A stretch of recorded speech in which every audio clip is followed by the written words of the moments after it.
ပေါင်းနဲ့ပြေဆုံးကြပါစေဒီနေ့မနေ့လူနာတော့ခုပြီးပြန်လာတယ်တိုက်ဆွဲတစ်ခုကုခဲ့ရတော့ဗောနော်အဲ့တော့တိုက်နဲ့ပတ်သက်ပြီးမေးတာတွေလည်းရှိလို့နည်းနည်းပြရှင်းပြပါမယ်တိုက်ဆိုတဲ့အမျိုးက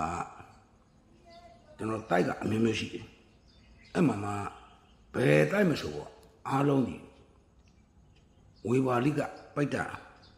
မျိုးနွယ်တွေပါကောင်းမှုကုသိုလ်စိတ်ကြောင့်နတ်တစ်ပိုင်းပိတ်တာတစ်ပိုင်းအဲ့လိုဖြစ်နေရတဲ့ပိတ်တာတွေပေါ့တကယ်လည်းရှိပါတယ်သူပထမသူပါရမီဇက်နဲ့သူနီးကတ်တဲ့လူတွေကြတော့လေသူတို့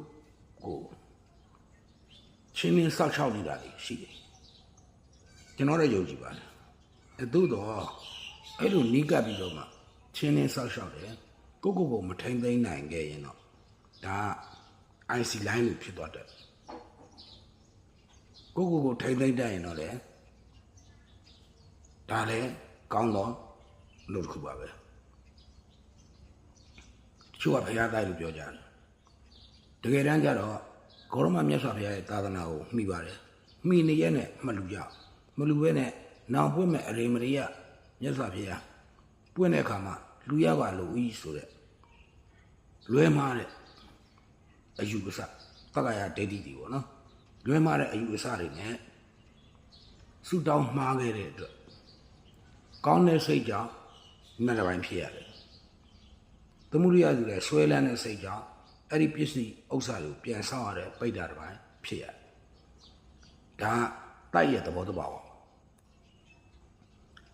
တိုက်ကနေလူပြည်ကိုရောက်တယ်ဒါဒီအနိစ္စမမြဲလို့လူပြည်ရောက်လူပြည်ရောက်လာပြီလူပြည်ရောက်လို့ကောင်းမှုကုသိုလ်တွေပြုကြတယ်ဗုဒ္ဓဘာသာဖြစ်တယ်ကောင်းမှုကုသိုလ်တွေပြုကြတယ်ဒါနသီလဘာဝနာအစရှိတဲ့ကုသိုလ်ကောင်းမှုတွေကိုပြုကြတယ်ဘာကြောင့်ပြုတာလဲကောင်းမှုကုသိုလ်ရကျင်လို့ဘာကြောင့်ကောင်းမှုကုသိုလ်ရကျင်တာယခုလက်ရှိဘဝတည်းသေတဲ့အခါမှာသူ့ထက်မြင့်တဲ့ဘဝကိုရောက်ချင်သူ့ထက်မြင့်တဲ့ဘဝဆိုတော့လေလူဘဝမှာအများဆုံးလူဘဝပြီးရင်ကျွန်တော်နတ်ပြည်6ထပ်တိုက်ဆိုတာနတ်ပြည်6ထပ်တယ်မပါဘူးစတုမာရတောရိန္ဒာတုတိတယာမနိမာနပရဏိမိတ်တာအဲ့နတ်ပြည်6ထပ်အဲ့ဒီလိုမြင့်တဲ့ဘဝကိုသွားမလားမိမိရဲ့ဆွဲလန်းမှုစိတ်ကြောင့်အဲ့ဒီပစ္စည်းဥစ္စာတွေကိုပြန်ဆောက်ရတဲ့ပိဋ္ဌာတစ်ပိုင်းနှစ်တစ်ပိုင်းဖြစ်တဲ့တိုက်ဘဝကိုပြန်သွားမလားဒါကတော့မိမိပေါ်မှာပဲ